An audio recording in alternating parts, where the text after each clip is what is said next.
But what makes even more horrific today is that, to a certain extent, the Japanese government refuses to admit that this happened. The Japanese government say that these people, these comfort women were volunteers. 이분은 캐나다 엘버타주 한 고등학교의 앨런 프리슨 선생님입니다. 오늘은 일제강점기에 일어났던 일본의 범죄 행위에 대한 수업을 진행하는데, 특히 최근 일본이 역사 교과서에서 또다시 역사 왜곡을 시도하고 있다는 소식이 있어서 사람들이 분노하고 있는 상황입니다. 일본 학생들은 왜곡된 교과서를 진실이라 생각하고 잘못된 역사를 배우는데, 캐나다에서는 학생들에게 일본의 범죄 행위에 대해 어떻게 가르치는지 수업을 지켜보시겠습니다.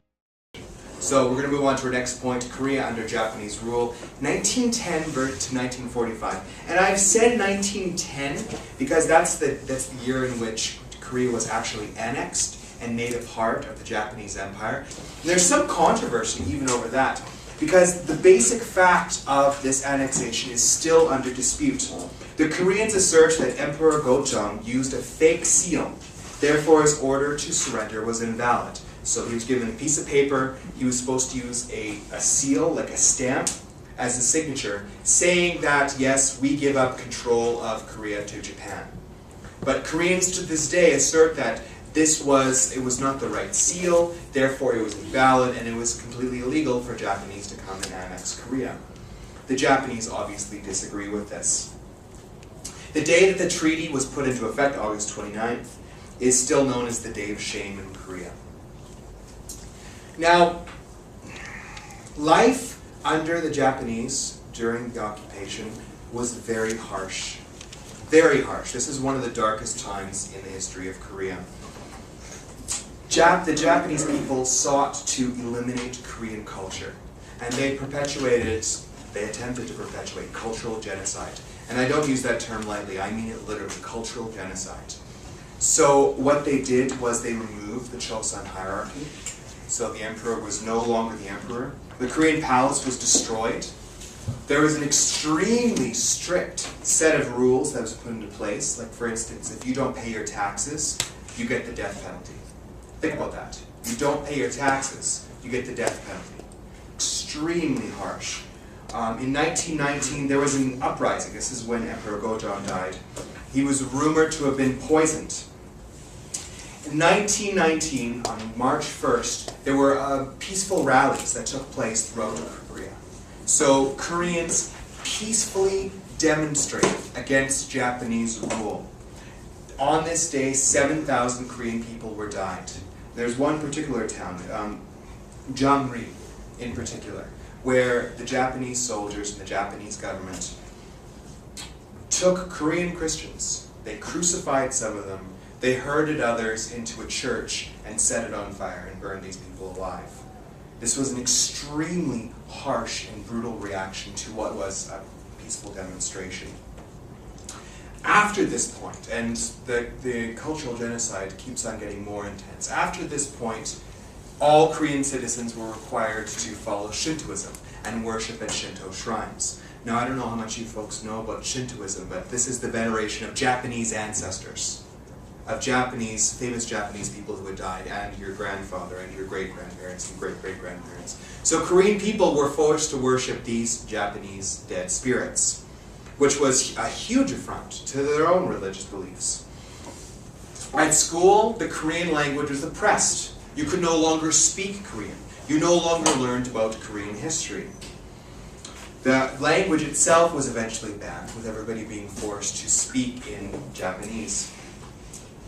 And finally, towards the end of this period, even Korean names were not allowed to be used. You must name your child a Japanese name. Now, if you think about it, for a culture that has had hundreds of years of tradition during the Chosun dynasty, to not be allowed to name your child what you want to because another group of people is telling you that you can't, you must name it after their people, their culture, their language, it was considered to be hugely offensive. But the Koreans would, of course, name their child a Japanese name and enter it on the rolls and all that, but they would still give them their own Korean names, secret names. that they would actually use in the family. And finally, towards the end of World War II, we have two very dark parts in Korean history. The first one is regarding the comfort women during World War II, and then Unit 731. Unit 731 is another board, but I wanted to talk about that anyway. So towards the middle end of World War II, the Japanese people started to take Korean women hostage. They would kidnap them, essentially, from their homes, and they would force them to be sex slaves. They would ship them off to the front, to various places around the Asian theater. They would set up brothels, and Japanese soldiers would rape these women repeatedly. It was, we can't even imagine this. It's horrific. But what makes even more horrific today is that, to a certain extent, the Japanese government refuses to admit this happened. The Japanese government say that these people, these comfort women, which is a euphemism if you've ever heard one, that these comfort women were volunteers. But if you talk to the comfort women from Korea and from the other countries around the Asian theater that were conquered by Japan, it's obvious that this was not voluntary. If you hear the stories that came out of Korea, you would know that this is not voluntary at all. Estimates range from 10,000 to 200,000 comfort women who were raped during World War II. Even if it's only 10,000, it's still mass rape on a scale that did not take place anywhere else in the 20th century. The second aspect, horrific aspect about the occupation during World War II in particular, was what was called Unit 731. Now, I don't know how much you folks know about the Nazis and their experimentation with Jewish prisoners, but the Japanese did very much the same thing in Unit 731. They would take Koreans and Chinese people and Thai and other nationalities around the Asian theater, and they would torture them. They would push the human body to see how far it could go. You could look all this up online if you really have the stomach for it. Is that like a place? It was the camp, yes, where this was done. Very much like a concentration camp. But instead of just persecuting Jews, the Japanese took pretty much anybody that they wanted. So. And then finally we come to the divided kingdom, 1945 to present. As we know, the Japanese surrendered after the bombings of Hiroshima and Nagasaki, and after World War II, they had to give up all their claims to the territories that they had conquered, including Korea. 여기까지 2차 세계대전 당시 일본의 범죄 행위에 대해 설명하고 있습니다.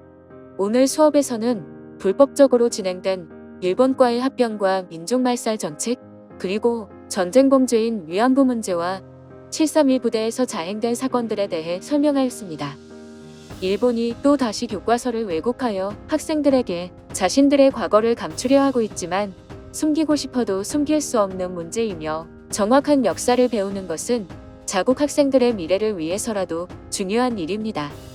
캐나다에서 정확한 역사 교육이 이루어지고 있다는 사실이 한편으로는 다행스러운 일입니다. 앞으로도 훌륭한 선생님들이 왜곡 없이 한국 역사를 잘 전달해 주기를 바라며 준비한 영상 여기서 마치겠습니다. 시청해 주셔서 감사합니다.